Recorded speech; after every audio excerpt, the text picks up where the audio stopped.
And we're live. What's going on Saturday, folks from across this beautiful world of ours? I was going to say across the state, but it's across the world.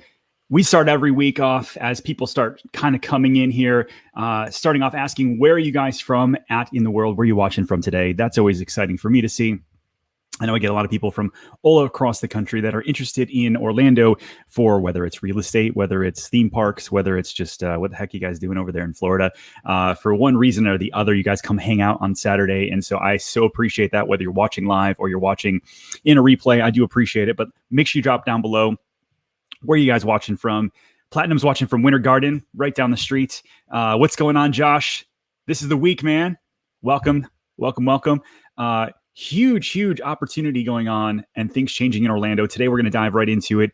First and foremost, with the biggest story that I've seen since I've lived here. But keep telling me, where are you guys coming from? Lake Nona. What's up, Conrad and Lake Nona? You guys are about to get a lot more neighbors. I hope you're ready. I'm ready. I'm going to put these in because it makes me be able to hear it a little bit better. I hope that you guys, let's see. There we go. I like that a little bit better. Man, I'm excited. I've got so much stuff to talk about today. The future of Orlando is what we named this one for this week. And there's just a lot to be excited about here, from the Disney story that popped with all of the people coming here from Southern California, most likely, and what that means for our future, digging into other developments that are happening in our area. There's just a lot of very exciting things to be excited about, whether you own a house here or not. If you're just a visitor, having a cool place to go in Orlando, I think is amazing. Like I was listening today or walking through where the biggest travel destinations are in our country, and Vegas and Orlando keep going back and forth on where people are visiting most. And so it's cool because I think that the more obviously opportunity for tourism, that's great for our area, opportunity for more businesses to move here, higher paying jobs. Real estate is blowing up. It's just a cool place to be. So thanks for checking in. Carol from Ontario, I appreciate you. Let's see, Joel and Jennifer Mitchell from Washington. What's going on? Johnny Manning, poor guy, is headed back to Michigan. I know the feeling. Solidarity, my friend. What's up, Jay? Jay, buddy, you've been asking forever. What do I know about Lake Nona? What do I know about Disney Hub? Here we are, right? Kind of wild. All right, let's see. What else? Adam from Colorado, my dude, Adam. Good to see you. I saw your film you put out today or yesterday. One of them came across my Instagram feed. You are one talented brother. What's going on, Ned from American Folk? What's up from the UK? Good to see you. Let's get into today's stories. I'm ready. I hope you're ready. So the biggest and obviously most exciting that most people know about nowadays is going to be this Disney story. Let's see, add this to stream.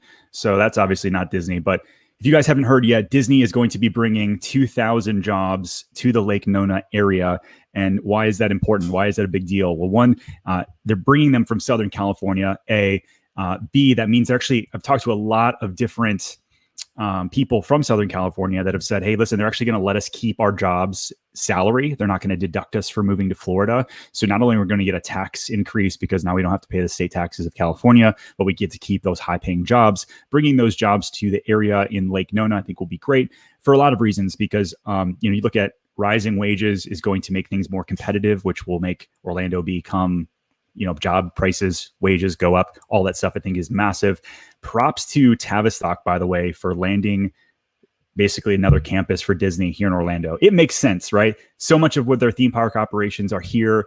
You have a lot of people that are working in Southern California for stuff in Orlando, in Paris, for all of the other parks. It's so much easier for Orlando to be the base. So it makes sense. They're not relocating everything, right? They're still going to have a huge, massive presence in Anaheim and in California. But bringing that, I think here's why this is important for our area. Not only is wages going to go up, not only is Lake Nona going to continue to blow up and Tavistock do super well there, but then you're also going to start getting other looks for other big businesses. Like, Orlando's obviously great for theme parks, great for opportunity.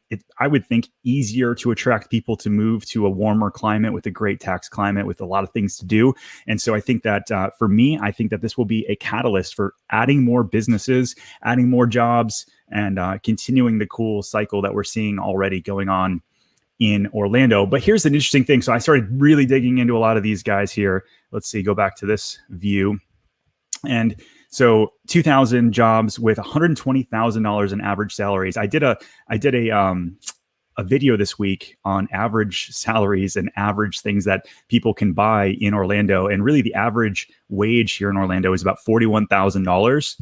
So if you get two people making 41 grand, roughly 80, 90 grand, they can buy a $400,000 house. Well, the average sales price for Lake Nona is over $500,000 to start. And so when you start looking at those numbers, they're going to have to start making a little bit more money to afford it. So let's go over here. This is something that I thought was interesting as well, was will Disney get a tax incentive, right? So one of the Disney spokespeople said that they're going to be using, sorry, I'm jumping around here. These videos stink how they're jumping in here. Let's see. Disney is using a tax incentive in its development in Lake Nona Regional Hub, a Disney spokesperson confirmed Friday. But the crazy thing is, nobody from the city, nobody from the county, and nobody from the state has even said that they've applied for and got a tax break. So whereas Universal actually got a $348 million tax break to build on, to bring more things here to the Orlando area. And so Disney's saying they got a tax break and that's why they're moving. But nobody has basically said that they've actually got a tax break other than just it's a more business-friendly tax climate for Disney to be in. And then logistically, it's maybe a little bit better for them as well.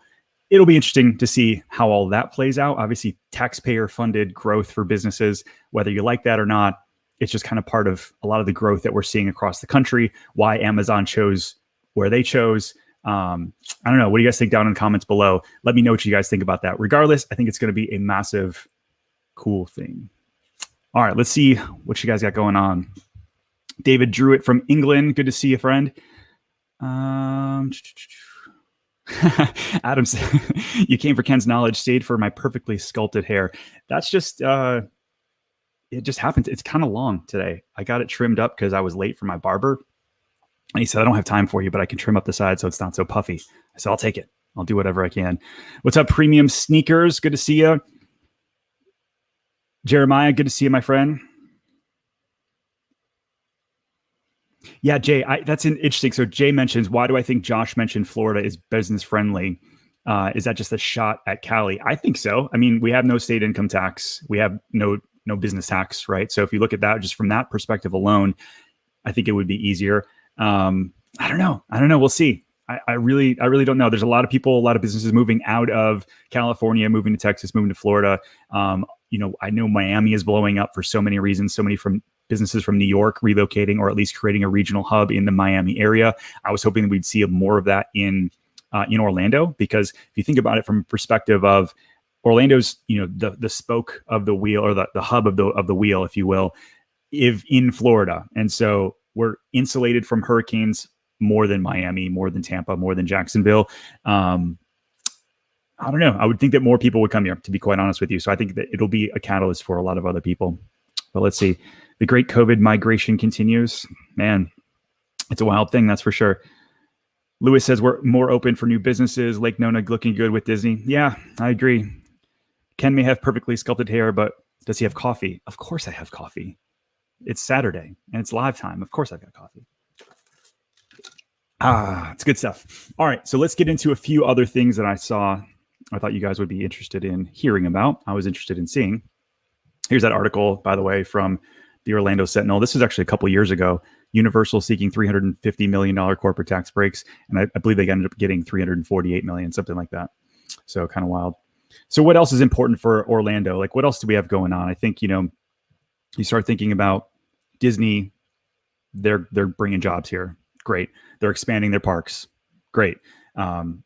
Actually, they're expanding their parks in a lot of different ways. Here's one that I found. This is one I'm all over today. There's so much to get into. I'm excited. Here's one I thought was interesting. I actually broke this story. World WDW News today. They actually grabbed it. Hopefully they're watching, or they watched the replay behind the scenes. But I tell you what, Epcot Future World looks as though they're getting a hotel. I've had actually Imagineers tell me that they don't think that there's really going to be a hotel to happen. But this was just literally yesterday.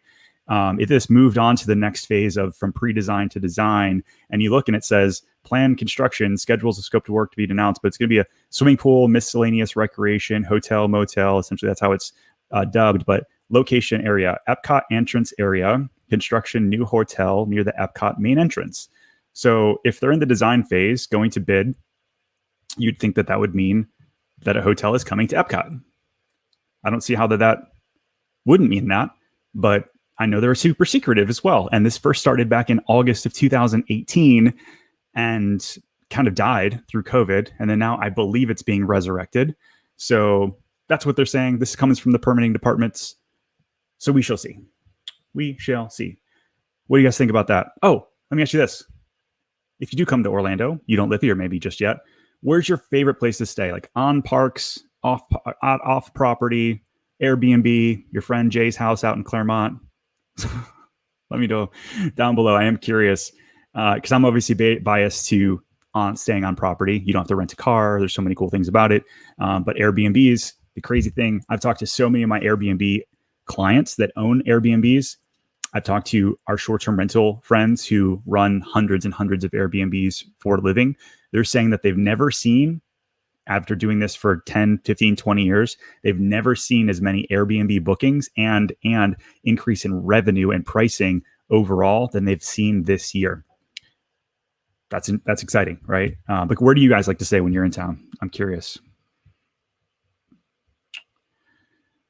Lewis says, also, we have a huge influx of South American. I feel like it'll become easier for them. Yeah, you will see. We shall see. Any news on your... David, I have not heard anything from Foxtail Coffee, so I'm still going with Starbucks. Maybe I just need to shoot a little bit higher. Maybe I need to go for a Starbucks sponsorship. That's kind of like where I'm at. If Foxtail, they've got great marketing and they've got a great brand to begin with, and I'd love to partner with them. But maybe I just got to go with Starbucks. I don't know. They're everywhere. I don't know. We shall see. All right, so let's get into a couple other things beyond the parks. There's a lot of other infrastructure going on, which I think is really cool. This is in Horizon West. So Winter Garden, this is really close to Disney. One of the fastest growing places in all of the entire country is Horizon West. But prominent Tampa-based philanthropist-backed new independent medical school planned for Horizon West. And it's not a small one. It's 136,000 square feet of a medical college. And it's actually going in right across the street in Horizon West. So let me show you this real quick. Horizon West, Orlando Health. This is a brand new hospital that just opened up, like literally just the ER opened, I think 4 months ago. And so if you look at Disney, again, for proximity's sake, you've got Magic Kingdom right here. Someone needs to help me out with my mouse cursor to let me know if I can make this a little bit more attractive. Anyhow, you got Magic Kingdom down here. This is where the hospital is. This is Horizon West. Again, this is like the top 5 fastest growing communities in the country. And they're building a medical school right up over here in all of this land right across the street. So that's cool. I mean, they're talking about something like $100 million there. Here's another one. You've got Orlando staff backs $1 billion plan for the Rose Arts District as case heads back to the Municipal Planning Board. If you're not familiar with how like planning works, a lot of these developers will put together their package. They'll say, hey, we've got X amount of money to put together this project. We want to redevelop this land. What do you think before we go to the city council for approval? And big projects like this, and even little projects like much smaller than this, need to get approved. So the city staff has looked at this and said, we like it. We think that everything that you've done here looks amazing. Take it to the city for approval. So this will be interesting to watch. So I actually had to look up where this was because I'm like, you go to their website. This is really interesting. You go to their website and it's a beautiful website, kind of shows what they're looking to develop in downtown. Hey, anybody spending $1 billion, they better have a good website. But then it says, there's a lot of misinformation out there and we're committed to being transparent and offering facts. And so I'm like, well, wait a minute, like what's, that's kind of a weird thing to start off with. I feel like, so I'm like, where is this place that they're looking to redevelop? Because if it's like contentious, I want to know. And so you got Lake Orlando right here. This is kind of like the area that they're going to be developing around. And if you look kind of downtown, I mean, a lot of this Pine Hills, Princeton, Silver Star area, Fairview Shores, a lot of these are ripe for redevelopment and ripe for turning a lot of industrial and like sort of like slower areas to be redeveloped. I think developers can move in here very quickly and make a massive impact, especially with $1 billion. And so getting into some of the comments, it's basically like people saying they don't want gentrification to happen and they don't want their neighborhoods to be turned over to a big developer. And I mean, I understand that. I think that I'm definitely sensitive to the fact that many people are being displaced, rents are going up, and that's why, going back to like Disney bringing in people that are making over 100 grand, or if everybody starts making a little bit more money, hopefully these things start to become a little bit more affordable. You would hope. But that seems to be their biggest hurdle. But to put that right on your website, to be like, sorry, to put that on your website, there's a lot of misinformation out there, and we're committed to being transparent and offering the facts. Here's what we're looking to do. So they've got, a lot of entertainment, shopping, dining, work. They're going to create office space. Most of it looks like it's going to be apartments, but 65 acres, 2,000 linear feet of waterfront, and 12,000 linear feet of trails. So you look to this, and then you start thinking, okay, then you've got Toll Brothers doing the Hourglass District not too far from here. You've got a lot of these little pockets downtown that are going to be going from not just massively desirable areas, and they're able to pick up this land for a little bit less expensive and sort of expand our downtown area to create these new neighborhoods, new shop opportunities, new dining, new office, and that kind of thing. So it's interesting. And most of these new developments that I'm seeing, they're not like a couple $1 million. They all have a B on them. They're all starting at $1 billion and kind of going from there. Very interesting. So I guess I'll wrap my little 17-minute rant up around like, what do I see for the future of Orlando? I think that more businesses are going to think that we're a little bit more business friendly as a state. That's a given. Already happening left and right. But then as tourism gets better, you've got Disney spending billions, Universal spending billions, all of these other people. Tavistock is just blowing up Lake Nona in the most impressive way. You have Unicorp, Chuck Woodall. If anybody knows Chuck, or Chuck, if you're watching this, somebody from Unicorp, I'd love to do a one-on-one interview with you, talk about what you're doing. He's doing some cool stuff around O-Town West and kind of sporadically around Orlando, probably the second biggest developer in Orlando. So it's cool. I think, you guys know I'm a super fan of Orlando in general, so I don't think that that's going to slow down. But when I see these huge projects and these big companies developing, and people from all over the country really excited to move here, I just think it's all just massively positive. So let's dive in. You guys have a ton of questions and a ton of comments for us today, which is exciting. We got a little over 100 people watching live so far. Thank you so much for that. It means the world. So what's up, Nate Swan? Good to see you, my friend.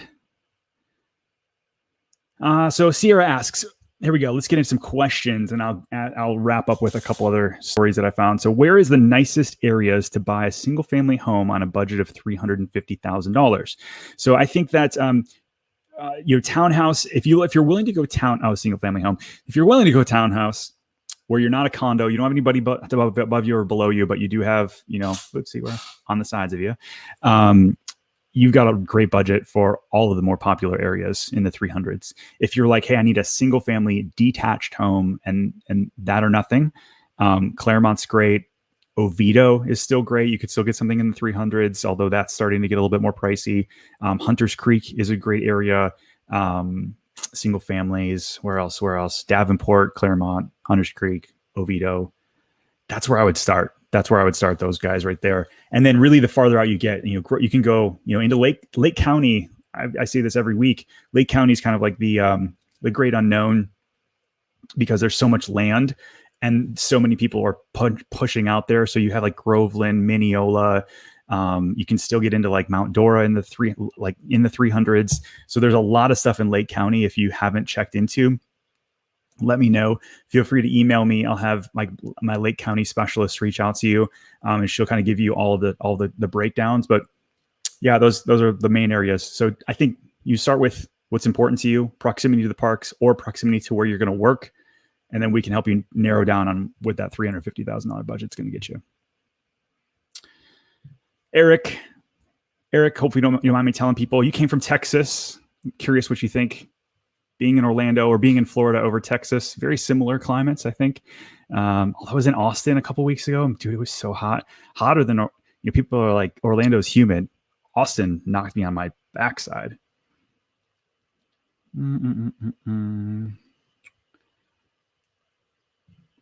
Yeah, Jim says a lot of the financial industry jobs are locating to NYC, moving to Palm Beach area. That's correct. I've got friends down there that sell real estate, and they're getting a ton of people from New York, New Jersey moving to Palm Beach. Yep, for sure.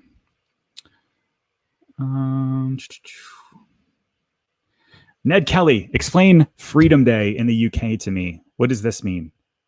Help me out. What does this mean?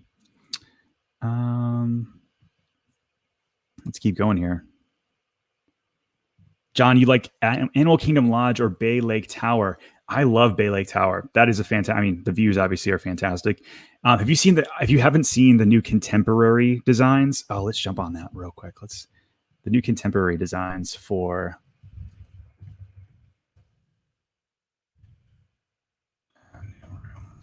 Let's see. First look of the reimagined new rooms inside the contemporary looks sweet. They're Incredibles. But it's got kind of like a mid-mod vibe to me. Look at these. These are like really cool. I think really, really, really good job. So they've been working really hard remodeling the contemporary. And if you drive by it, it's just covered in tarps and that sort of thing. I love it. I mean, the contemporary, when you start thinking like, how do you take something that was like a modern marvel in its time and then update it without making it look cheesy? I think this is like perfect fit. So whoever's job it was to fit that in there and redesign it, huge props. Patricia, I appreciate you reaching out from New York. What's up? We love our New Yorkers down here. That's for sure. Ned, you stay on Kelly, bang in the middle of Disney and Universal. It is. And there's actually a lot more. There was pre-pandemic, there was another guy building like a $700 million hotel there. And it through COVID, they lost financing, but I'm sure that land's going to pop back up there. All right, let's keep rolling.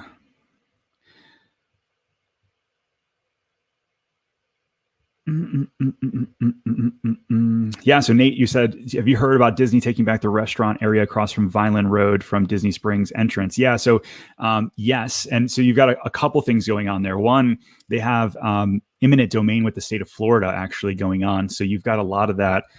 Super good question. Let me show you on a map.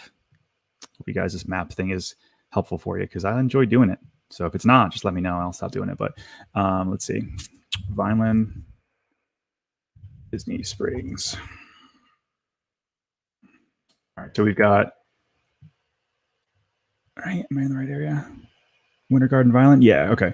So you've got eminent domain. This is going to be a really interesting thing. So you've got the crossroads over here, and you've got, right, I want to make sure I'm not misspeaking. Yeah, there we go. Hotel Plaza all the way to Crossroads, correct. All right, so you've got this right here. This area is getting taken over by eminent domain from the state of Florida. So they paid like something like $350 million for just this little piece the Florida Department of Transportation did to take on this, to have like a better way to work around this whole like off-road thing here. So, because right now, if you drive up and down I-4, it's a freaking nightmare. And so like getting off, right? And so like, how can you alleviate some of the traffic through up and down I-4? And part of that is going to be getting rid of that 535 exchange. How do you alleviate some of that off of I-4? So they're going to redo this whole area with a new turnabout. They're going to be tearing down a bunch of those shops, a bunch of those restaurants. It's funny. I started seeing for lease signs because I think that what they're doing is that they have to give the people there like a certain amount of years before they relocate them. My guess is that they're going to relocate a lot of these guys over to Flamingo Crossing, which is in like right the back entrance of Disney. Yeah, that's what's going on. So Disney's taking on some of those portions, other parts getting taken by the Florida Department of Transportation. And we will see from there. Good question. All right, Star, what's your favorite Universal hotel? Because we're setting up a time that we're going to go stay on property. We just became like Universal pass holders for the first time after living here all these years. But where's your favorite place to stay? Like, where do I need to stay when I'm going? Help me out. Big B says, do I know the timeline of Webb Oasis? So they're talking about in the next couple months, that's been a really, really long time coming. Like 2 years, they started moving dirt for the roads, and then it just kind of like stalled. But I do think that that's going to be an amazing 55 and older active adult community. If you think about Horizon West, that'll be the only 55 and older community, right? that you can actually own. There's going to be some that you can rent. There's a couple up in Hamlin that you can rent if you want to live in like kind of apartment style adult living. But if you want to own your own house, active adult, Oasis is going to be a fantastic spot. But they're saying in the next couple months, they're finally going to be releasing pieces there.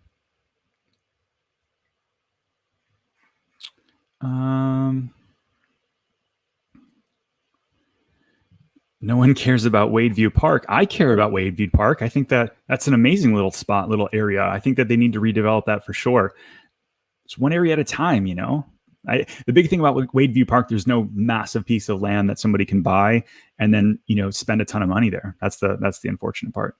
But I think it's got location wise is fantastic. David, you mentioned the Riviera DVC members in April of 2019.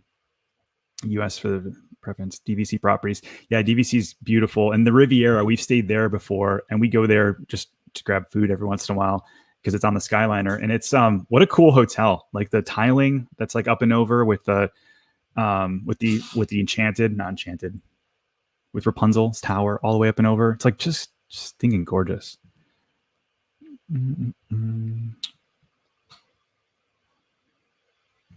What's up, Josh? And what are some must-dos? For one, I'll give you my must-dos, but I want to hear your guys. What are some of your must-dos with a 7-month-old at Disney? That could probably be a video in its own. We have thought about talking about. I know a lot of you are watching this on YouTube, and I would love to hear from you. If we had started adding in like a separate playlist, but we did like a third video a week, or maybe one of our 2 videos a week that we already put out, had to do more with like theme park tips, tricks, that kind of thing. Do you think that should be a separate channel, a separate playlist? And is that something that you would enjoy? Because so many people come to our channel just for moving to Florida or updates on what's going on in Orlando. And that's our bread and butter by far. But there's plenty of us on our team that like, we love the theme parks, and we thought about how do we put out more content that has to do with theme parks. So is that something that you would engage with and watch, or should I just stick with real estate and forget about the other stuff? Let me know. So what would I do? So 7-month-old, you know, listen, you bring a 7-month-old to Disney and it's for you. It's not for them. It's for the memories and for the photo opportunities and all that kind of stuff. So take your wife and take the baby, get those photo ops. Like we have photos of our kids in front of the castle from the time that they're 2-3 months old, all the way up till now 12 years old. And so watching the progression and you try to kind of recreate the same shot.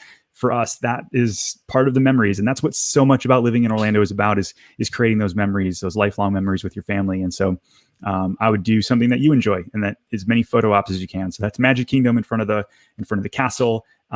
There's so many like photogenic spots, but that's what you do. You take anything under a 2-year-old to Disney, and it's mostly for you, not them.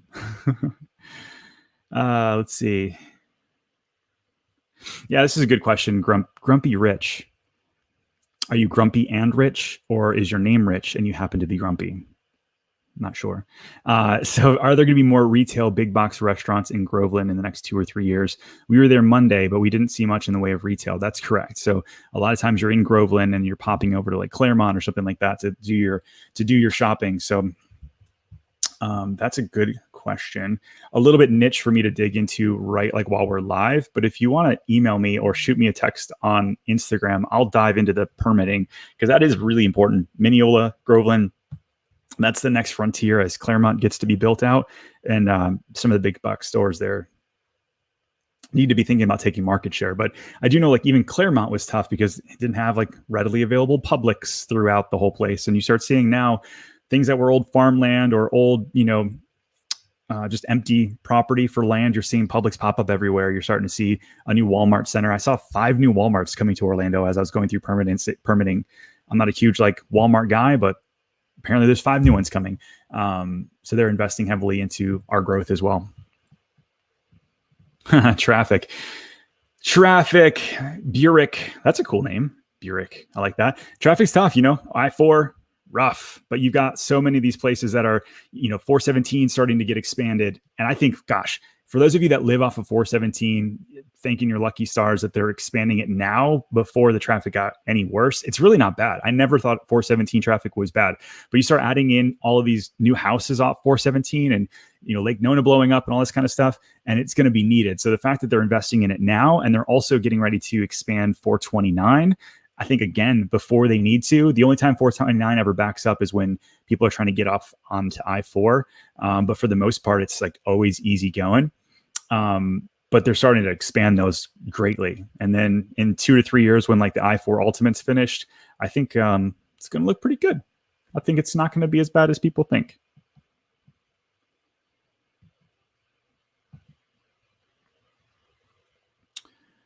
All right. Yeah, that's true. That's true. Star says if he has a little girl, bring her to see a princesses. Yeah, exactly. Those photo ops, though, at 7 months old, those photo ops are your memories, right? You want to, as many characters as you can. I know some of the characters are back to doing photos, not all of them, but as many photos experiences as you can. That's you're collecting those as much as possible. I have not heard an update on the Brightline just recently, since maybe 3 or 4 weeks ago. I know they're working through a ton of eminent domain, especially in Hunters Creek. I had a very intelligent conversation with, I wasn't the intelligent one. It was the other guy on the phone. He was talking about how eminent domain is going to basically revolutionize Hunters Creek, because if you can start bringing trains through there and making it more accessible to people, that it will be like a draw. And right now, a lot of the homeowners in Hunters Creek are pushing back on Brightline. They don't want the eminent domain. They don't want a train going through their community, all of that kind of stuff, which I understand, but this guy on the other side of the phone was telling me he had all these case studies from around the state on, like, when you have mass transit, what that does to the area, and like how it can be really, revitalize that area in a big way. And I agree. I think it makes a lot of sense. Bring something kind of like a focal point to the area that might not be in other places. So Laura asks, this is a good one. So is this highest and best market? How does a buyer work out an offer that remains reasonable to the value of the property, but also has the best chance of being accepted? So that's an interesting, very well put question. I think that it is a highest and best market. Every offer we write, I haven't written an offer for a buyer and probably over a year where it wasn't multiple offers. So usually the seller's calling highest and best at a certain given time. And then when that certain given time happens, they choose whichever one they like best. Or sometimes they'll come back to the best offer and say, hey, can you tweak the closing date? We don't want to offer the washer and dryer. If we'll take your offer if you take that out, stuff like that. But what I would say is that you look at the comparables as a guideline, but most homes are selling way over the comparables at this state. So if a home is listed for 600,000 and all the comps are 600,000, it's a good chance that the house is going to end up selling for 625 to 635, even though the comps, the past sales, the most recent sales don't support this value. And so because inventory is just still super light, I posted on my Facebook or my Instagram the other day, nationwide inventory started creeping up over the past 2 months. It's like covering around 2.5 months supply of homes, which is still a very strong seller's market, but more supply is good. Here in Orlando, it's still less than a month. We have like a little over a 2.5 week supply of homes, which sounds super, if you're not following along the real estate industry, that sounds like, what does that mean? That means that if no new homes hit the market, we could sell all the homes in 2.5 weeks. And that's the kind of demand that we have. So a normal market is somewhere around like 4 to 5 month supply of homes. So the fact that we're under a month here in Orlando is kind of crazy. So I say all that to say, like, this house is listed for 600, probably going to go for 625, 635. So you need to be prepared to put in your offer, hey, listen, if it comes in lower than the offer that we're writing, we will cover the difference in appraised value. So if the bank says, hey, the house is only worth 600, we'll still pay the 625. We'll put our down payment down plus our appraisal waiver on top of it, and make sure that what we offer is actually what's going to close out for the seller at the end of the day. And that's what the seller wants. There's plenty of buyers that will come in this same fictitious scenario of like, hey, a house is listed at 600. We're going to come in at 650, but we're not going to do anything on the appraisal. Well, that's worthless to the seller, because that's essentially a $600,000 offer. Because if it doesn't appraise, then they have to come down the price or put it back on the market. And neither of those are good scenarios. So amazing question, long-winded answer. Hope that's helpful. Lauren, I love this question because these are the three cities I sell the most in. So Lake Nona, Celebration, and Winter Garden. The cool thing about them is they're like kind of in a V. You've got Lake Nona down 417 to Celebration, which is like a 20 minute drive. And then then basically you can pick up 429 from there and go off to Winter Garden in like 15 minutes. So there's no straight connection between Winter Garden, even though you look on the map, they're kind of like right across from each other. What I do when I'm coming from Lake Nona is to get to Winter Garden, drop down 417 to Celebration and up 429. And I'm usually there in about a half hour. So half hour, 35 minutes, something like that. So yeah, they're all super close to each other. That's why people that like live in Celebration, like these people in Disney that are coming, these 2,000 people, what it sounds like is they have about a year and a half to get here. Something like October, November, that I've been told from a lot of different cast members, Imagineers that have already called me from California saying they're moving here. I've had like half a dozen since the couple days that this was announced that have reached out to me. They're saying they've got a little over a year to get here. And so if they're working in Lake Nona, living in Celebration makes a ton of sense because you're really close. You could also live in Horizon West or Winter Garden, Windermere, any of those, be close to Walt Disney World parks, but still get up to Lake Nona within 35 minutes. So yeah, good question. Here's an interesting one. I hope you guys give me some latitude to do this. So I guess it's my show. I can do whatever I want. I just want to make sure that people are paying attention and care about what I'm talking about. So here's an interesting thing to think about. You relocate 2,000 people and maybe not all 2,000 come. They say it's going to be at least 2,000 to start, but who knows? Maybe not all 2,000 come. And they all want to live in Lake Nona. Is that even possible? So like here's an interesting thing. So I just typed in 32827 how many homes are on the market in all of 32827. We'll even add just the Lake Nona area, which is like 32823. Oops. 832 rather. There's 73 homes on the market today. And it's already the hottest place in all of Orlando to live. But then you add a few thousand more people. So there's 73 homes on the market, and that's all price points starting at 227. It's 227 in Lake Nona. Oh, this is okay. 32832. It's like Lake Nona adjacent. That's why. That's for a townhouse all the way up to 3.2 million. This one. Okay. And obviously everything in between. So it's going to be an interesting thing when you start looking at like all these people moving to a general area. And so I think they'll be spread out all throughout Central Florida, especially based on their budget and income and all that kind of stuff. But I say all to say, like, I hope that they start building more houses. I do know that Laureate Park 2 is coming on board soon. Summerdale is coming out along soon. Toll Brothers has a neighborhood coming up in Lake Nona. A second one in Lake Nona. So you do have some inventory coming by the time that they need to get here. But that'll be an interesting thing to see. Because if you already have less than a month's supply of homes and you start adding in not only them, but there's just people moving from all over the world here, which is amazing. My job's going to be fun. For those of you that are like, hey, real estate must be amazing. You must love your job right now. I do love my job. I'm passionate about it.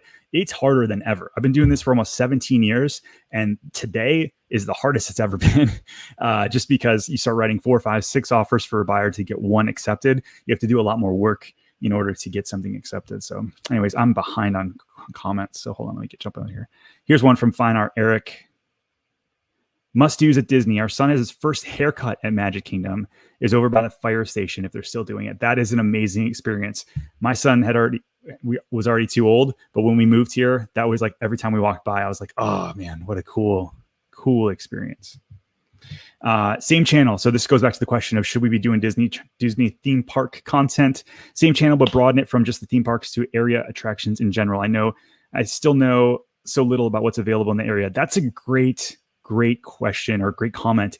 Because there's so much to do here. I was just telling somebody this morning, like, even if you're not into Universal and Disney, you've got NASA, you've got like the Space Coast, and they've got this amazing museum, which Google, like, I think it's called the Graveyard. Let's see. Space. They basically all of the old rockets that have taken off and been in space. You can actually jump in and see them. Just an amazing time. That's 45 minutes from Orlando. You want to go down to Clearwater Beach, which is like top 3 beaches in the country. That's an hour away. There's so much cool stuff to do here. Up and down I Drive, they've got all these new things coming on, just different attractions. Our wildlife here is amazing. If you guys didn't see my video, I did a stand-up paddleboard in downtown Orlando at night. Like there was lights on the bottom of our paddle boards. There's so many things to do that you can try something new every week and never do the same thing twice. He says, keep it separate from real estate. I thought Shaq's $12 million mansion is sold. Is it back on the market? It is back on the market. Wild thing. Dude's been on the market 4 or 5 times. And from what I hear, like it goes back on the market because they have my guess is that inspection issues, a new roof on that thing, 30,000 square feet, of which 15,000 of it is probably roof. It's probably going to be a $500,000 roof. Just lower the price, man. Or you know what I thought would be amazing if I'm Shaq? I would remodel the thing, make it some like amazing showpiece, because honestly, it's probably only worth $8 or $9 million in today's market.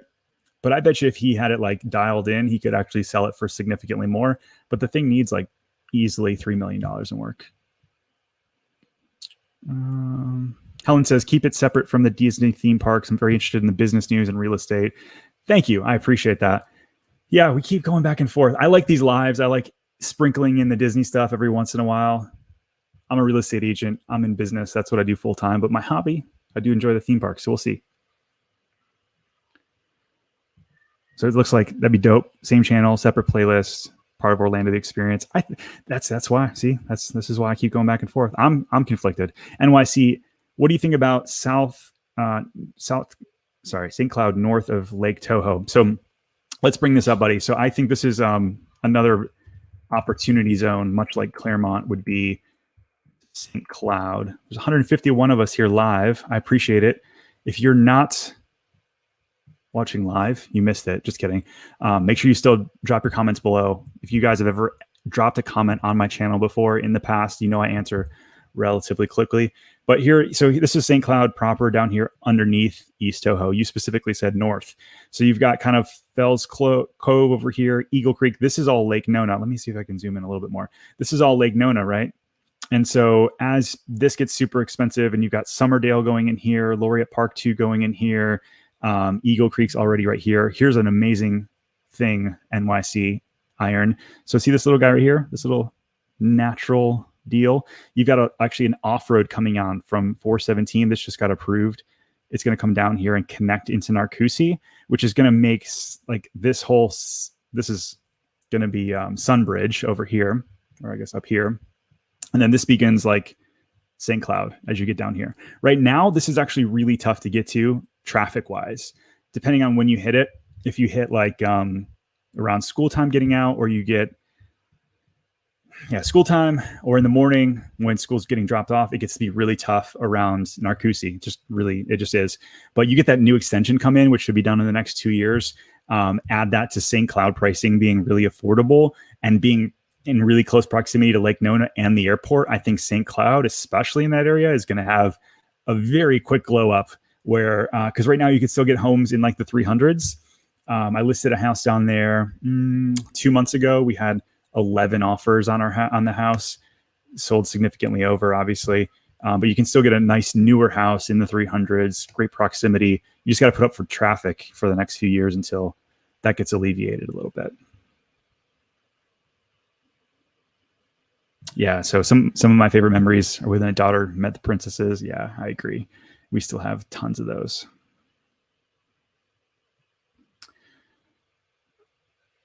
What do I think about the Capilevaro $16.3 million asking price? Well, I would say that it's a significant number over what they paid, and it's still on the market. I know the listing agents, and they're actually amazing agents, like remarkable agents in their own right. So I don't want to knock on their listing, but I would say that in general, if a home isn't selling, it's usually overpriced, especially in this market, and regardless of the price point. If you look at what's going on in Golden Oak prices have like totally skyrocketed. I know a couple people that bought just a year ago, 2 years ago. They've got $1 million in equity overnight. What it seems like, especially once they stopped selling because they ran out of lots. You only have 299 houses, and so when the demand's there, the prices are shooting up like crazy. But 16 is a big number. Puts it in like the top 2 or 3 listings and price wise in all of Orlando. All right, let's jump into a couple more questions. We got about 10 more minutes left for today. If you haven't asked your question yet, make sure you drop it down below. There's no silly questions. Even if I've answered it a million times before, I love it. I'm just here to be like a resource for you guys and hang out with you guys on Saturday afternoon. And I'm going to go show some condos down in Reunion to some out-of-state folks. And then dinner with the family. We got this new thing with our family. Speaking of Disney stuff, we're trying to hit a new resort every single week for like brunch on Sunday. And we've gotten through like 6 or 7. So tomorrow is Ale and Compass, which I've never been to before. We're going to have lunch there or brunch there. But it's fun. I mean, like we've got them booked up for the next 2 months. We're getting a pin every time we go. So I'll have a separate board and talk about experiences and memories, Josh. Like that's what it's about. Find your thing you're into. Make it a family affair. It's fun. So Off to Disney says, escalatory clause is the way to go. I agree. We're doing those a lot. Although I will tell you, my friend, there's a lot of listing agents and a lot of sellers that think that escalatory clauses are playing games. And so for those of you that don't know what an escalatory clause is, basically say a house is listed for $500,000 and we're going to go in at $525, but we don't want to miss it in case somebody comes in at $526. So we tell the seller, hey, our offer is $525, but we'll go to $540 or we'll pay $1,000 higher than anyone else up to $540 as long as you prove to me that there's a legitimate bona fide offer that beat us out. Some sellers are like, it seems like playing games. I don't really want to mess around with you. Just come in with your best offer. I'm saying probably 50% of the ones, the listing agents, a lot of listing agents hate to see it because they don't want to have to give up the other offer. And it's kind of a mess. So my statement to you would be, if you're going to use an escalatory clause, make sure you're talking to the seller's agent to make sure that the sellers and the seller's agents are on board to using one, just so that you guys are working towards a collaboration that it's going to work out.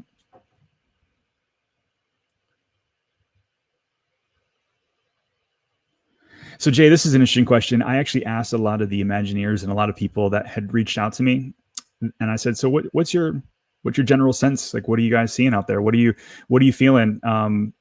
Because for some people, this was like they were like kind of blindsided, and for the most part, I think the news is still too new to figure out if they're excited about it or not. But I would imagine, I mean, relocating your family from one state to another is a huge deal. And I'm very excited about it, obviously, but you start thinking about, you know, if your whole life was Southern California, and even if you're like, hey, Disney's where I want to be, I'm sure there's plenty of people thinking about like, do I want to move? You know, is this something that I'm even interested in? So I think it's still too new to know the overall stuff, but everybody that's reached out to me has been very excited. They're like, hey, I've been following you for the past couple of years. We wanted to figure out a way to do it. Now it seems like we're going to be able to do it. Let's go. You know, so for the people that I've talked to, they seem excited. I have asked that exact same question though. Like, is there any dissent? Are there people that are not as excited about it? So yeah, interesting.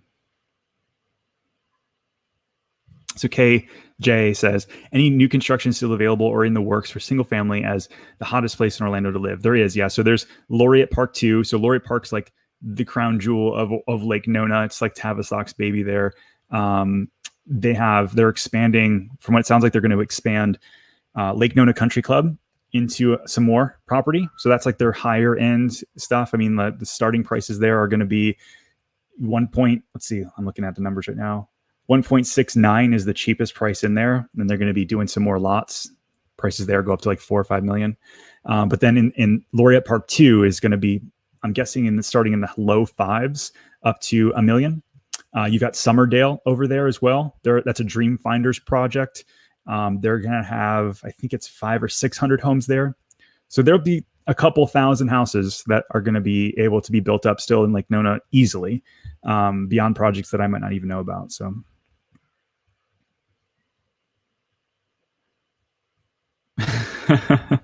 Laura says, it sounds like an eBay auction process. Yeah, it is. A lot of times it is.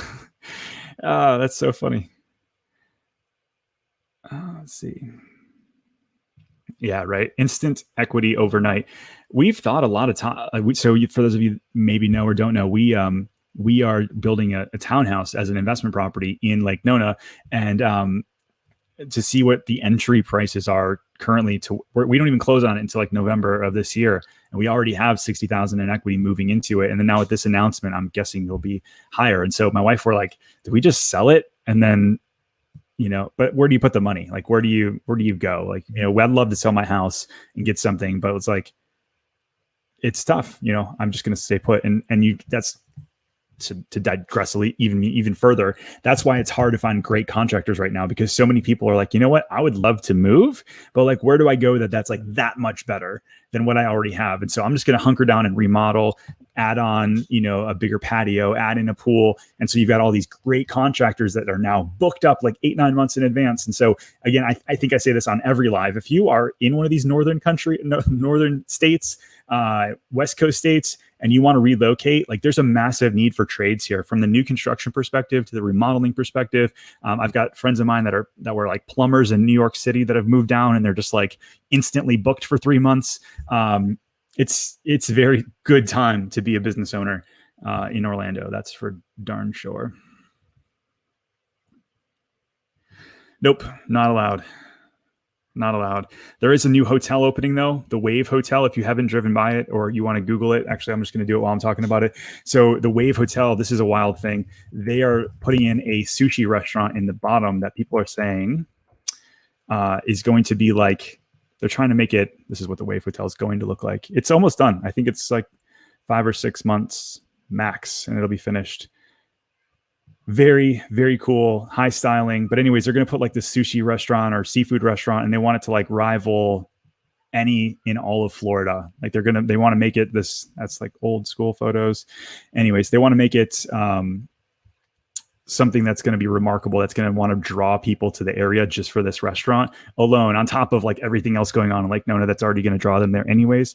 But to see like them investing in like, again, non-chain kind of stuff, different kind of ideas, different kind of products, I think is one of the reasons it's going to continue to blow up there. So best places with a little backyard and winter garden in the 300s to 400s. I mean, you can still get something in the 400s in Horizon West with a decent yard, actually. Just like Northern Horizon West, which is part of Winter Garden, you can still get that. I'm negotiating on right now in the 400s. That's has a great yard. So yeah, definitely. I would just go farther up Avalon. That's all. If you get too close to Disney, prices just get to be a little crazy. If you want to be super close to Disney, like you want a firework view, then you're looking at a townhome. Jenna, congratulations on the new job. That's exciting. Lake Mary, I love Lake Mary.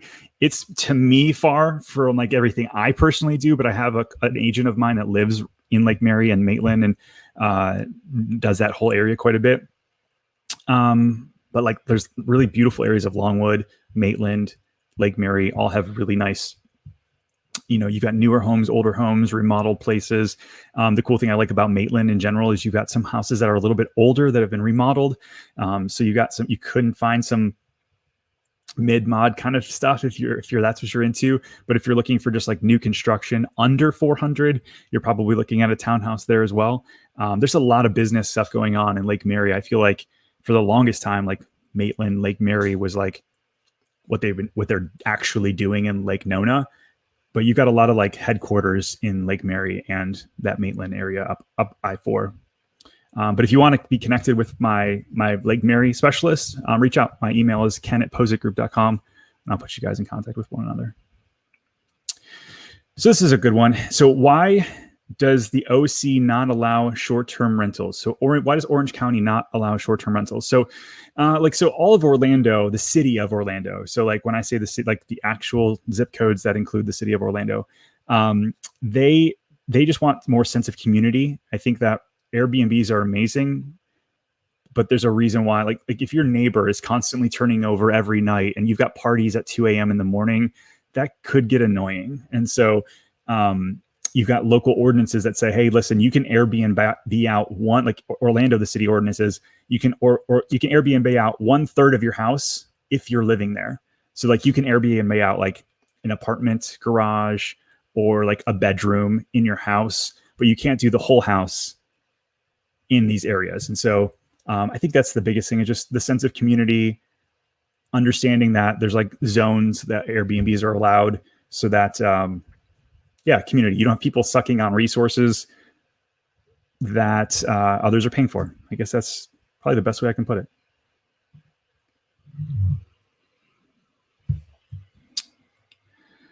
Yeah, Summerdale is Summerdale's got these huge lakes, like a lot of big ponds there. But I believe like that's just the first section is 208. Then there's going to be section 2 and 3. Laureate Park 2, I'm for sure, has 900 homes, and that's right up the street from there too. So it'll be interesting up and down there. That Boggy Creek, and then up and around towards Narcoossee. That's probably going to be the easiest way to get through, because they're going to expand that Boggy Creek area as well. That'll be good. Douglas, you asked, how are prices in Lakeland, Florida? Way cheaper than Orlando, like 30% cheaper for the most part. It's just a drive, 45 minutes to an hour easily to get up to Disney. That's why it's a little bit less expensive. It's just farther away. Yeah. So World of Hospitality, he said, I live near Margaritaville Resort on 192, and this area is blowing up, new construction, retail, etc. 192, they have actually the random facts that I know, I guess is why I love doing these lives, because it's like I got a lot of random facts that I want to share. So they actually developed a 192 authority, and so they have basically like tens of millions of dollars that they've actually reinvested back into the businesses. Like if you update your sign to a digital sign, like a Vegas style lights LED sign, I guess is the way to put it. They'll basically pay for it for you. They're trying to redevelop, because right now it's a little like tchotchke, like between Celebration down 192, once you get to like 429, it's a little like tourist trap feeling. You've got all those shops that are like t-shirt shops with the lizard hanging out of them and stuff. And like, I think 192 proximity wise should be so much better than that. And so you have this 192 authority that they're trying to redevelop it. And so you're totally right. So Margaritaville, plus some of the stuff around 429. Oh, let me show you this right here. Well, I've got my handy dandy map out. I feel like Handy Manny. Here we go. There's like another $500 million development going in near, let's see,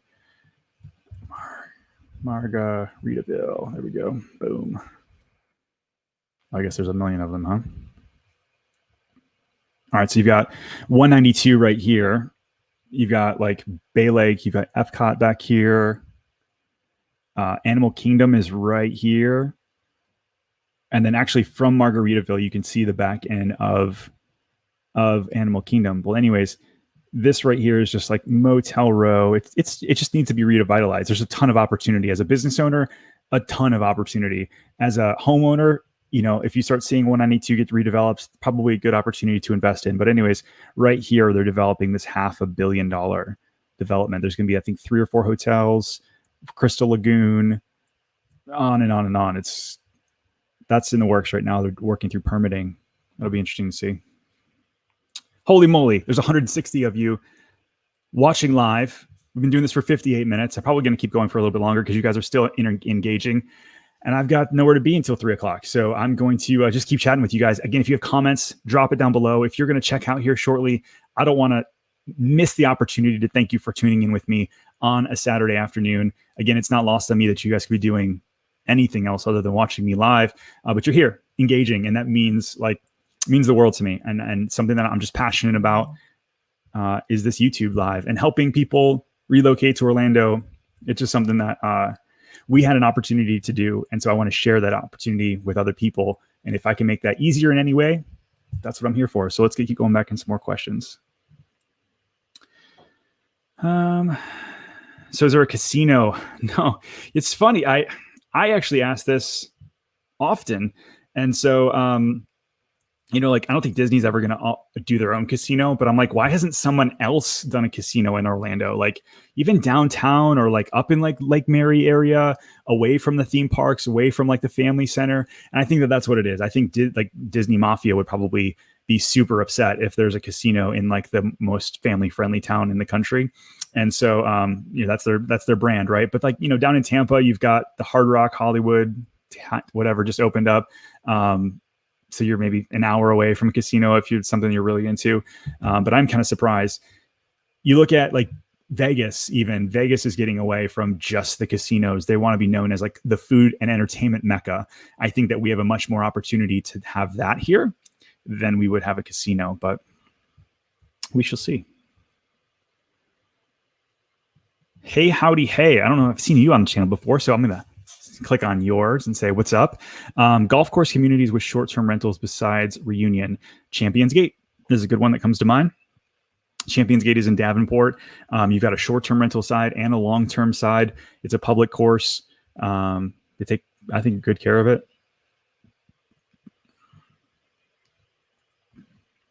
Yeah, this is a really good question as well. So is Horizon West the same concept as Lake Nona or Celebration? I think they're all super different.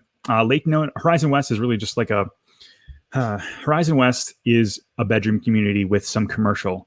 Lake Nona is commercial with some residential. And so you have like amazing, beautiful homes, but half of it is the VA hospital, the Children's Hospital, UF Medical School, UCF Medical School, Johnson & Johnson Performance Center, KPMG, on and on and on and on, right? And so Horizon West, the jobs to house ratio, it's way more houses. The jobs to house ratio in Lake Nona is way more jobs. That makes sense. So they want to be like a regional job center that happens to have houses. So that's the big difference. Celebration is a town with, the town Disney built. There's going to be 5,000 houses when it's all finished, once Island Village is done. And if you want to be super close to Disney, have a little bit of a Disney feel with no short-term rentals, that's Celebration. So they've got town events. It's definitely, whereas Horizon West, you've got all of these little neighborhoods that make up an area.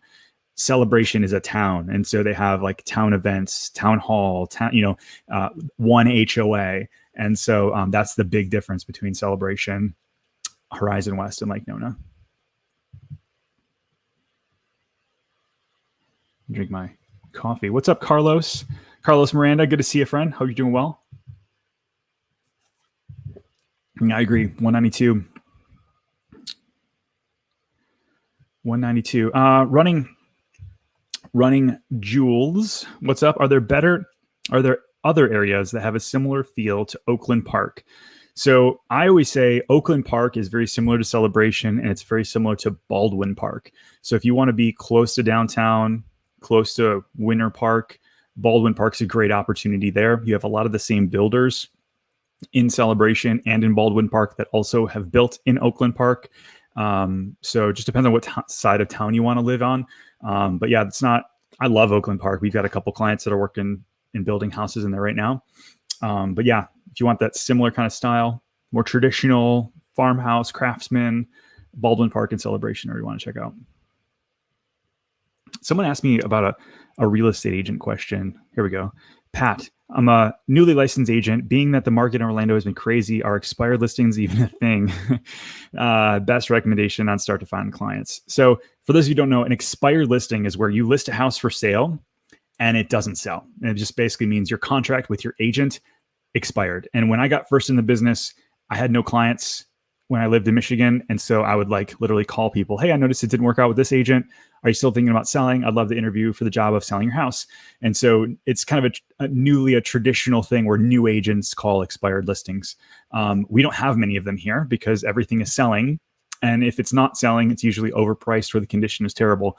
So not a ton of expireds to go after, my friend, unfortunately. But the best thing to do about getting out and finding clients is being super knowledgeable about an area, getting to meet as many people as you can, and staying engaged. But happy to talk more offline if you want.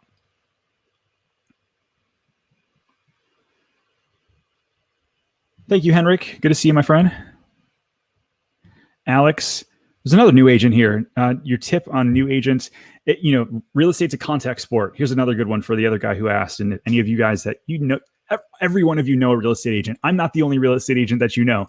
So if you want a little thing, a little bit of interest you can have at a cocktail party or the next time you're at Thanksgiving dinner and your cousin who's a real estate agent in Des Moines, Iowa asks you like, hey, this business is really tough. You can say, hey, you know who my friend in Orlando, Ken Posick, one of the top agents in the country, you know what he said the number one thing about becoming a great real estate agent is number one, be massively knowledgeable about your craft and your area. So for me, being a student of Orlando is something that I spend a lot of time on. Number two is lead generation is more important than really anything else in the business. It's kind of like if you don't have clients, you can't work with clients. And so so many agents get ready. They want to be the most knowledgeable realtor. And unfortunately, that's kind of like comes second. So partnering with a great team or a great brokerage that can teach you the business while also helping you teach lead generation, that's it. So hopefully that's helpful. So now you guys got something to use. Next time you're at that cocktail party and the real estate agent's like, you're like, how's business? And they're like, oh, it's great. And you know they're lying. You'd be like, hey, how's your lead generation going? Oh man, that's funny. Sorry. Next. Jay, what's up, man? So he says, can you imagine if Orlando had a world-class casino, then nobody would go to Vegas? You have it all in Orlando. I know, that's what I mean. So, and I do think, Tampa is super close, but like, it's like just far enough away that you're not going to stay in Orlando, go to hang out at the casino in Tampa. And like when I lived in Detroit, I would go to MGM from time to time, play a little blackjack.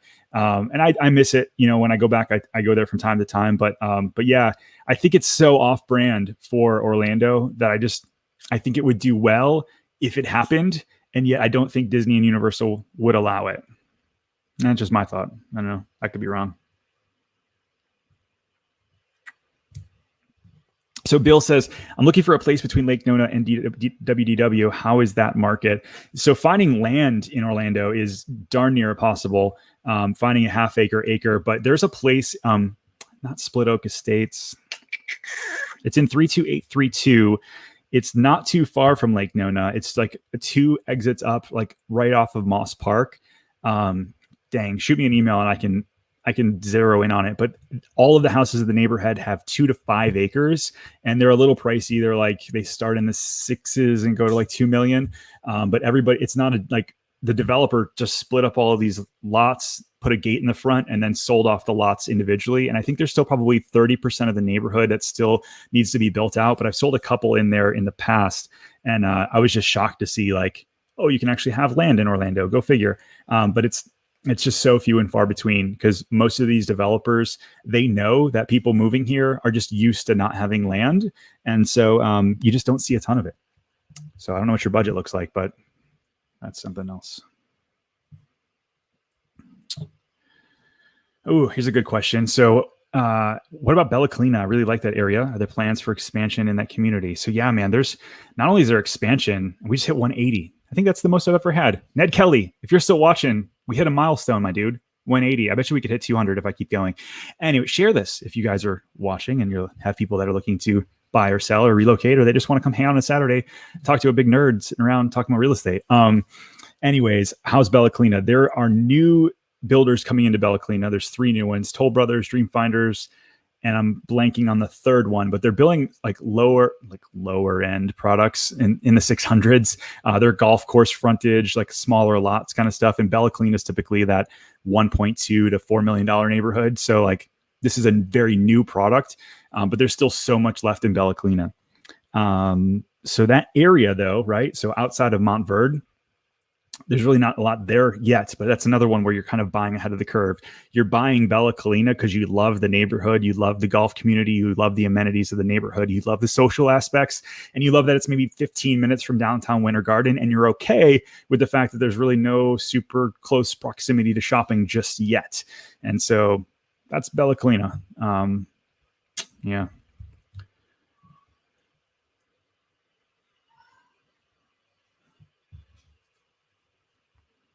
So Victor asks, what are the best communities near a long bike trail? So there's like the West Orange Trail. Check that out. It runs from like the east end of Winter Garden all the way out to Claremont. It's huge. Let me see. Let me figure this out right here. West Orange Trail length. 22 miles. 22 miles long. You start at one end, you go to the other. That's not bad. This is kind of what it looks like. You got, oh, here it is. This is a great photo. I'll just kind of zoom in. So you've got, goes from Lake Apopka. This is like East Winter Garden. and then all the way up and around Mineola down into Claremont. And downtown Claremont's going to eventually be just as nice, if not nicer, than downtown Winter Garden. Mark my words. So yeah, check out those communities along there. So, Marlena, I missed a question from Marlena. Oh, hey, I appreciate it, Marlena. Thank you. We finally got a house in Winter Garden. Oh, we finally got a house in Winter Garden. Will we be the oldest people there if we're in our 60s? Geez, so as a real estate agent, I can't say like, this is like the one thing I wish I could do. For scummy agents, they're not allowed to talk.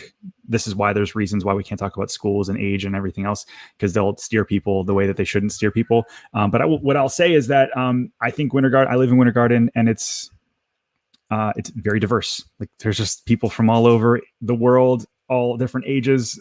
You're going to be able to find something that you're into and fit right in. And then I'll put it that way. How about that? So thank you. Somebody else mentioned I'm in my 50s, but yeah, there's a lot of it. I think you're going to love the area. Beautiful spot. Here we go. Veronica's Seminole Land Tribe controls casinos, but Disney would never allow it here. Yeah, I agree. All right, I think I'm going to wrap up here in just one more minute. Let's answer two more questions.